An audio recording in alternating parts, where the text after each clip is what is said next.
Welcome to the Thought Boss Podcast. This is your host, Nicole. I'm here to show you that all the help you need is already inside of you and that you're far more powerful than you give yourself credit for. I'm glad you're here. Now let's turn you into a thought boss.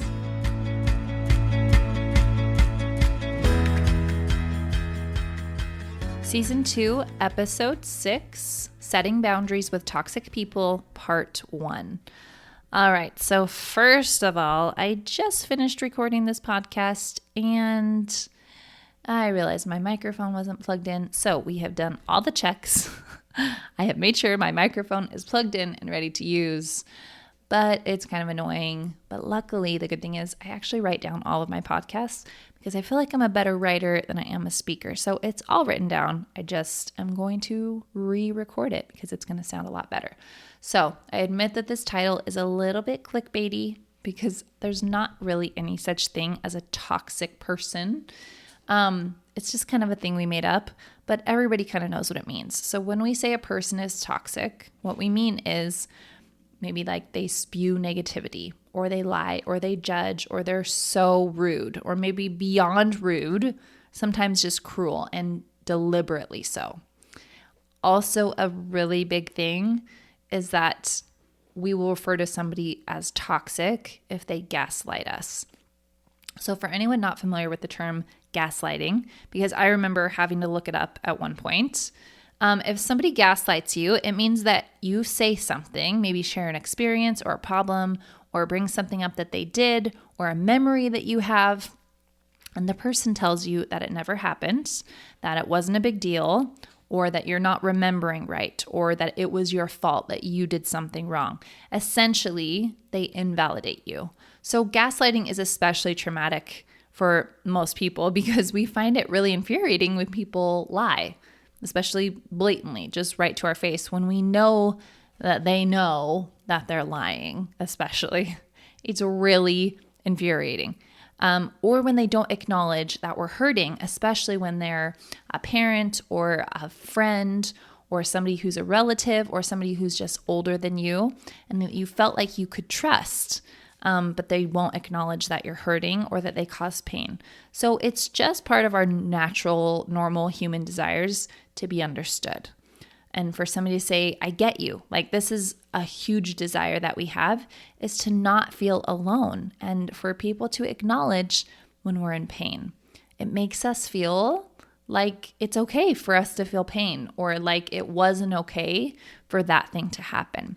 So what's really interesting about people gaslighting us is that the reason it hurts so bad is because someone will gaslight you and then you'll use that to gaslight yourself. So if, for instance, somebody did something to you and they're like, oh yeah, that never happened, I would never do that, or like you shouldn't feel like that, then you'll gaslight yourself and be like, oh, I guess there's something wrong with me. Like they're right. Maybe I am remembering it wrong. Maybe it's not so bad. So that just adds insult to injury. So when somebody gaslights you, you don't have to tell yourself that I'm wrong or that something is wrong with you. In fact, we want to do the opposite. When somebody gaslights you, you need to do the opposite of gaslighting yourself. And that will come from some self-talk. And it might sound something like, I honor my own feelings. I may be the only one who feels this way, and that's okay. It doesn't mean that I'm wrong. I recognize that I may be the only person who sees this situation that's okay, or this way, and that's okay. I am here to validate my own feelings and experiences regardless of how other people interpret it. So this starts to get tricky though, because if we spend a lot of time going over and over all the things that people have done to us, we get into the land of victimhood. And that's a really terrible place to be because when you're the victim, you don't have any control over how you feel. People made you feel bad. They caused you to feel sad and defeated and lonely and awful about yourself. Now, that's not true, but we really want to believe it's true when we're the victim. Now, this would be a good time to go back and listen to some of my earlier podcasts that explain in detail what circumstances are, which is like the things that people say and do, and then the thoughts that we have about circumstances. Because the important distinction is that your thoughts about the circumstance, they're optional. So for now, I'm going to give you an example of a healthy and an unhealthy way to look at things.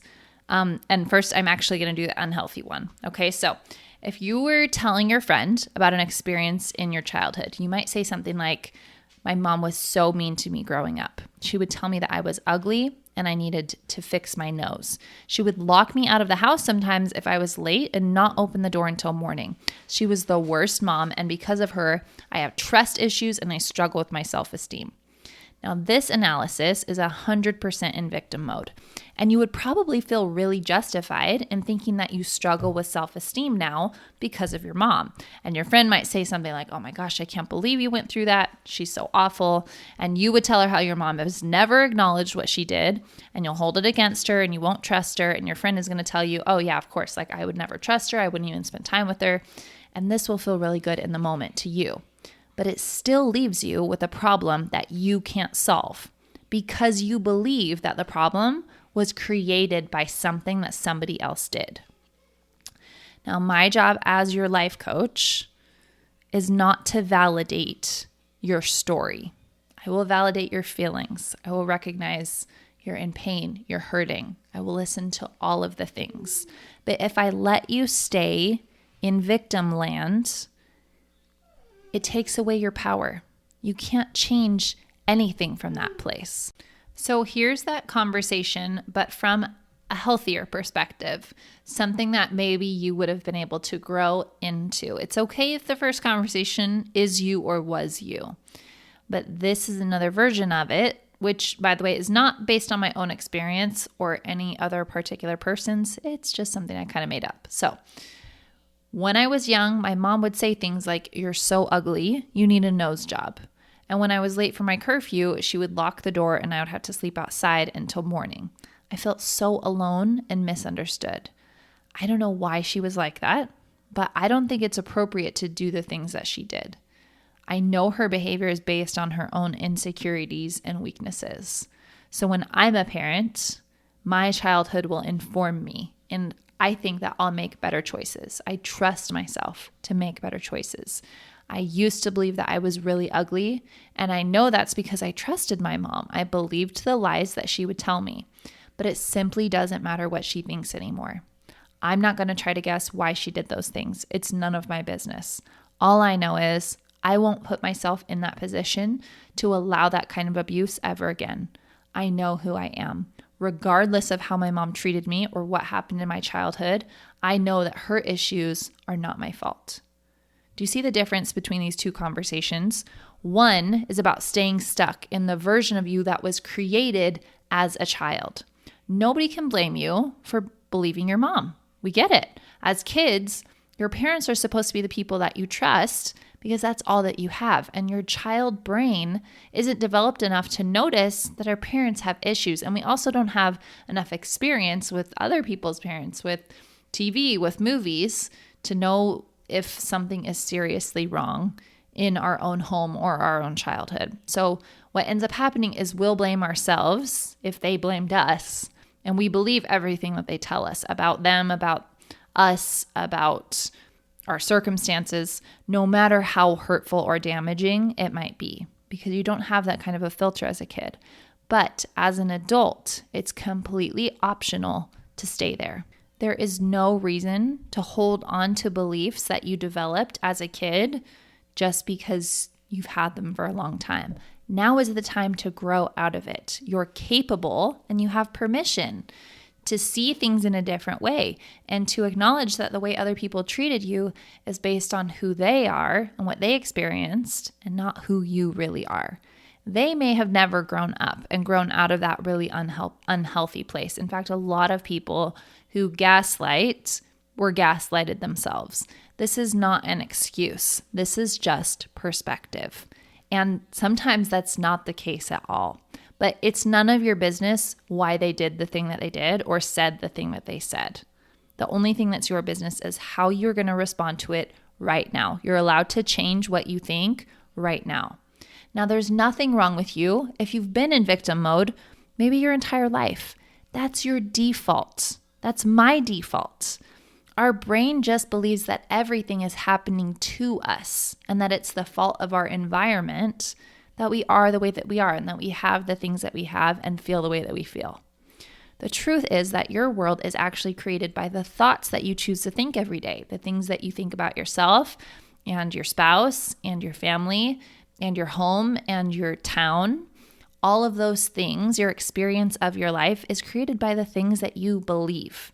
But the thing is, you get to decide what you want to believe about those things. And you could just choose the beliefs that totally serve you and make you feel good and equip you to be able to be the best version of yourself that you can be.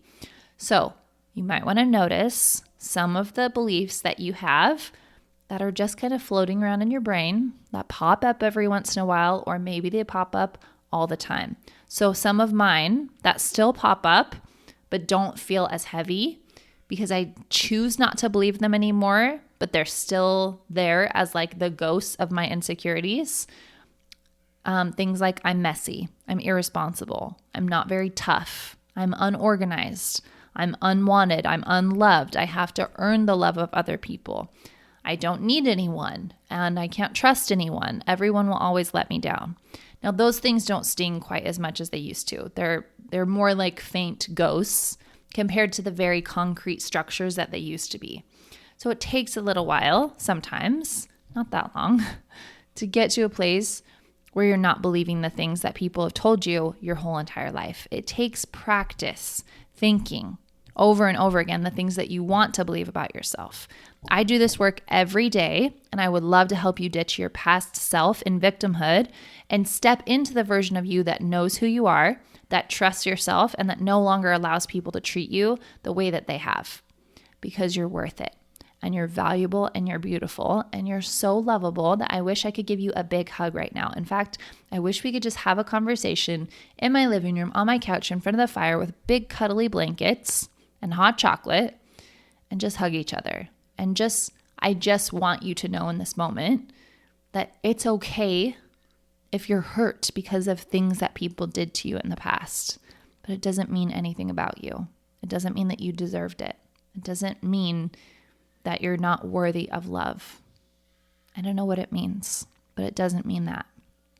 I would love to just let you cry. And you might be crying because you feel for the first time in your life that it's okay to be you, and it's okay to acknowledge that you were hurt. If your soul is craving that, please sign up for a free call with me. It is the best and the quickest way to move forward if this all really resonates with you. The next episode I'm doing is about how to set up boundaries with people who may have hurt you in the past or continue to hurt you. This is going to be such an important episode because we're coming into the holidays, Thanksgiving and Christmas, maybe even Halloween you might be spending with your family or people that you have a history with that you're not quite sure how to set boundaries and how that works. So I promise that is coming out tomorrow, and you're going to want to listen to it on repeat and send it to all of your friends, because the holidays are just an interesting time that we think they're supposed to be amazing and wonderful. But for most people, or a lot of people, maybe half of people, we have like a little bit of bittersweetness going into the holidays because we know that we're expected to spend time with family. So I want to give you permission to process the things that have happened and to set appropriate boundaries for your situation. And we're going to talk about that tomorrow. I'm going to help you navigate whether you want to spend holidays with your family, whether you don't, and how to be your best self and actually enjoy your holiday without having toxic people ruin them for you. All right. I love you guys. I'll see you tomorrow. You're amazing. Hey, it's me, Nicole. If you want to get behind the scenes of the one and only Thought Boss, that's me, come and stalk me on Instagram. I'm at Thought Boss Coaching. Or if you're ready to finally ditch imposter syndrome and anxiety and start changing the world like you know you were born to, your dreams are literally one phone call away. To sign up for a free consultation, just head to thoughtbosscoaching.com or find me on Instagram and send me a message.